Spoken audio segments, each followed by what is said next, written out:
আসসালামু আলাইকুম। আজ শুক্রবার ৮ই জ্যৈষ্ঠ, চৌঠা জিলহজ, ২২শে মে। বাংলাদেশ বেতার, রাজশাহী। স্থানীয় সংবাদ পড়ছি মাহমুদ শওকত।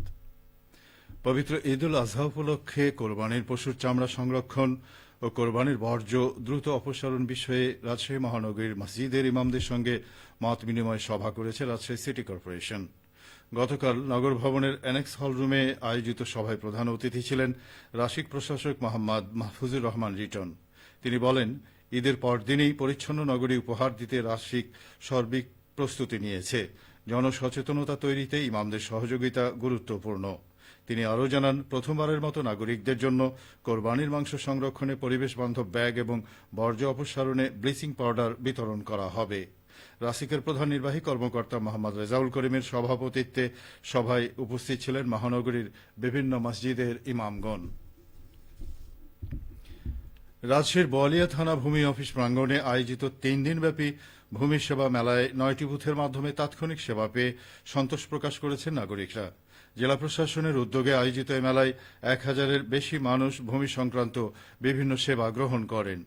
মেলায় নামজারি আবেদন, অনলাইনে খাজনা পরিশোধ, খতিয়ান ও ডিসিআর সংগ্রহ, মৌজা ম্যাপ প্রাপ্তিসহ বিভিন্ন সেবা প্রদান করা হয়। বিশেষ করে নামজারি ও খাজনা পরিশোধ বুথে ছিল সবচেয়ে বেশি ভিড়। অনেকেই তাৎক্ষণিকভাবে আবেদন ও কর পরিশোধ সম্পন্ন করতে সক্ষম হন। সমাপনী অনুষ্ঠানে প্রধান অতিথি ছিলেন বিভাগীয় কমিশনার ড আনওয়ামা বজলুর রশিদ। তিনি বলেন, প্রযুক্তি নির্ভর ভূমি ব্যবস্থাপনার মাধ্যমে জনগণের দোরগোড়ায় দ্রুত সেবা পৌঁছে দেওয়া হচ্ছে।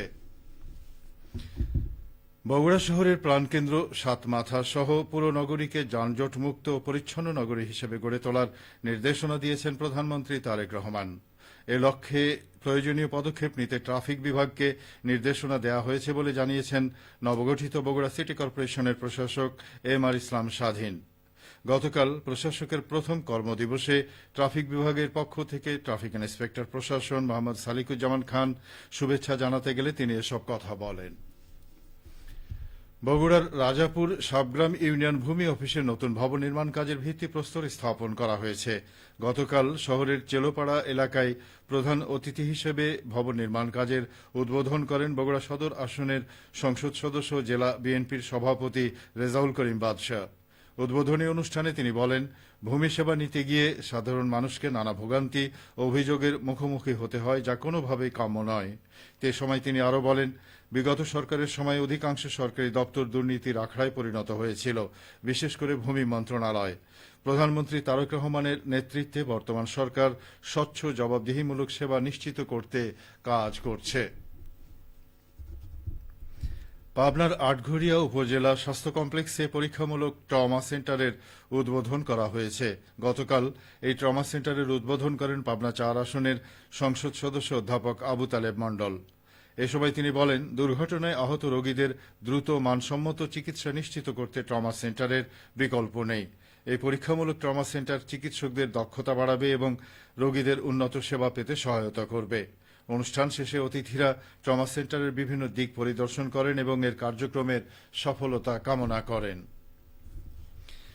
নাটোর জেলা সড়ক নিরাপত্তা কমিটির সভা অনুষ্ঠিত হয়েছে। গতকাল জেলা প্রশাসকের সম্মেলন কক্ষে অনুষ্ঠিত সভায় সভাপতিত্ব করেন জেলা প্রশাসক আসমা শাহীন। সভায় জেলা প্রশাসক বলেন, সমন্বিত প্রচেষ্টার মাধ্যমে সড়কের নিরাপত্তা নিশ্চিত করতে হবে। কোনো দুর্ঘটনা বা প্রাণহানি গ্রহণযোগ্য নয়। সড়কে সবাইকে দায়িত্বশীল ভূমিকা পালন করতে হবে। বিশেষ করে আসন্ন ঈদ উল আজহায় বাড়ি ফেরা মানুষের চলাচল এবং কোরবানির পশু পরিবহনকে নির্বিঘ্ন করতে হবে। নাটোরের নলডাঙ্গায় আধুনিক প্রযুক্তি সম্প্রসারণের মাধ্যমে রাজশাহী বিভাগের কৃষি উন্নয়ন প্রকল্পের আওতায় ২ দিনব্যাপী কৃষক প্রশিক্ষণ শেষ হয়েছে। গতকাল উপজেলার ৬০ জন কৃষক কিষানীর অংশগ্রহণে উপজেলা কৃষি সম্প্রসারণ অফিসের সভাকক্ষে প্রশিক্ষণের সমাপনী অনুষ্ঠিত হয়। অনুষ্ঠানে প্রধান অতিথি ছিলেন কৃষি সম্প্রসারণ অধিদপ্তর নাটোর জেলা কার্যালয়ের জেলা প্রশিক্ষণ কর্মকর্তা মোহাম্মদ শহীদুল ইসলাম। প্রশিক্ষণে আধুনিক পদ্ধতিতে চাষাবাদ, রোগবালাই দমন, কম খরচে অধিক ফলন, নিরাপদ সবজি উৎপাদন, জৈব সার ব্যবহার এবং ফসলের সঠিক পরিচর্যা বিষয়ে কৃষকদের হাতে কলমে ধারণা দেওয়া হয়। খেলার খবর। রাজশাহীতে আঞ্চলিক পর্যায়ের নতুন কুড়ি স্পোর্টস প্রতিযোগিতার সমাপনী ও পুরস্কার বিতরণ অনুষ্ঠিত হয়েছে। গতকাল বিকেলে নগরীর মুক্তিযুদ্ধ স্মৃতি স্টেডিয়ামে আয়োজিত অনুষ্ঠানে বিজয়ীদের হাতে পুরস্কার তুলে দেন অতিথিরা। প্রতিযোগিতায় কাবাডি বালক ও বালিকা উভয় বিভাগে চ্যাম্পিয়ন হয় রাজশাহী জেলা।